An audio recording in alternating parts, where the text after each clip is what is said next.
Here we are, Dr. Marino. I have a famous patient here, Charlie, and Charlie is a prominent runner in our community. Charlie, what was your fastest marathon, buddy? 2:48.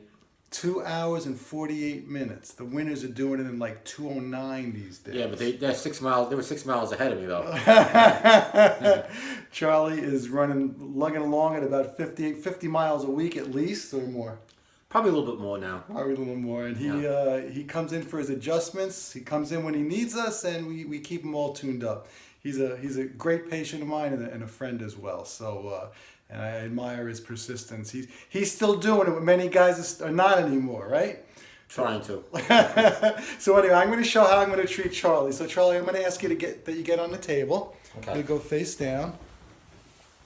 Gotta get my good side though. All right. We're going to just put it here. Hopefully this thing will line up. Sorry for trying to get us set up here with my phone. So that should work just like that. All right. And we're going. Yes, we are going. All right.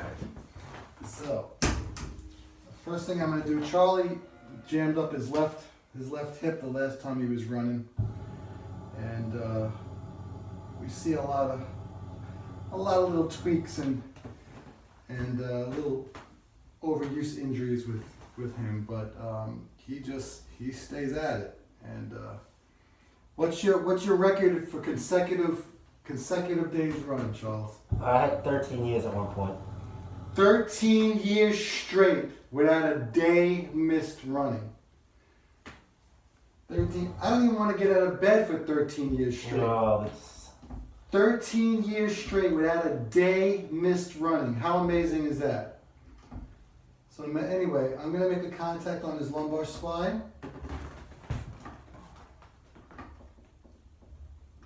And just to gently mobilize the area with this Cox method. Make a contact on that low back and just gently pull the low back off the vertebra. Increasing range of motion, decreasing pressure within the discs, and opening up that neural canal. Then I'll move up to the next level. This is Cox spinal decompression manipulation. Evidence-based, great outcomes. Charlie comes in, he's an amazing healer. He gets out of pain and he disappears, and then he comes back when he needs me. In pain. In pain again. And I always know I see the look in his eye. I said, "Oh, Charlie." And he said, "Yeah, listen, I'm gonna take off from working out in the gym this afternoon." He did 10 miles in the morning, and then he said, I'll take off today. Well, then the next day he'll come in and he goes, "Yeah, I got through the 10-mile run. It was okay." Sometimes I lie. I know, I can tell when you're lying, Charles. I see it in your eyes. But no, Charlie is a lesson in persistence and drive and fortitude for sure. You think about it, you think about the times you wake up with a cold, right? You wake up, you're not feeling well. For whatever reason, your head is just not into it. You don't feel like working out. 13 years straight.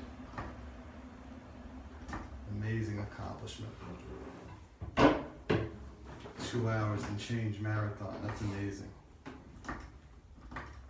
Now we're just going to take them side to side. Just taking the joints through a range of motion. Doing okay with this, Charles? I'm fine.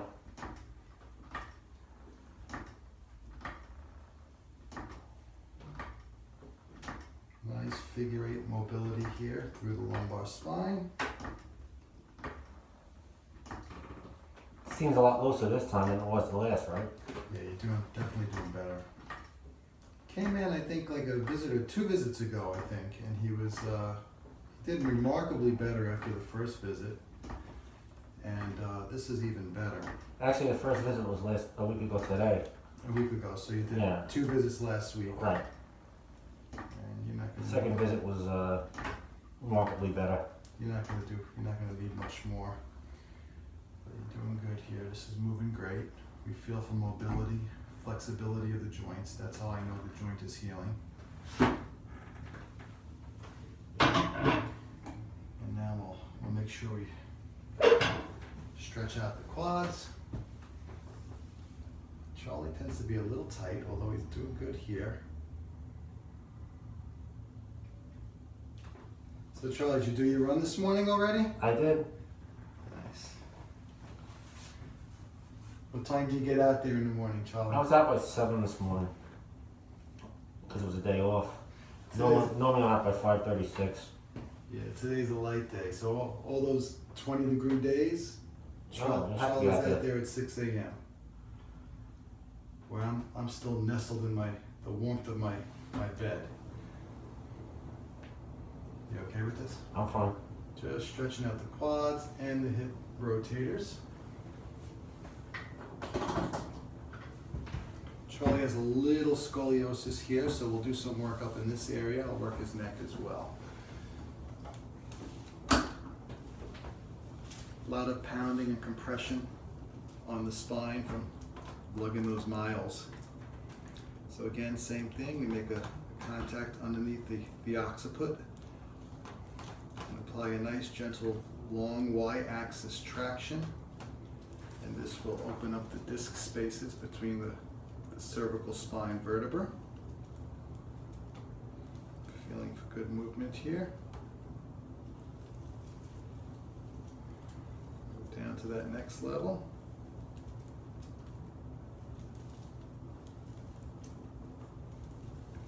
And the next level.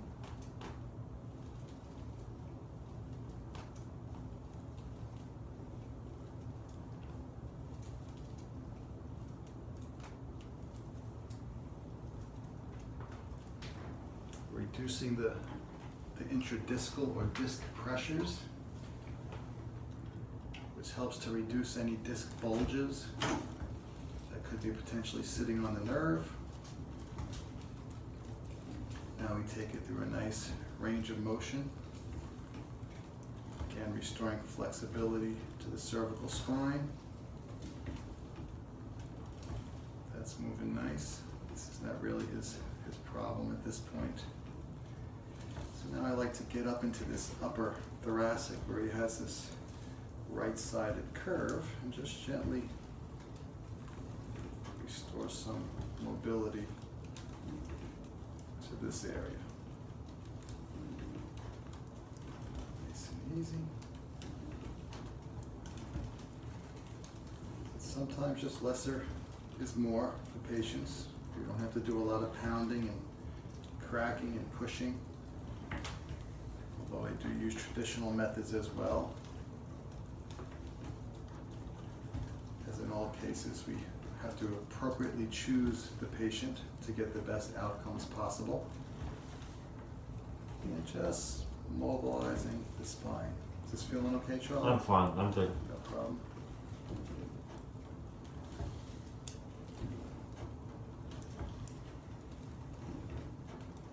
Right into that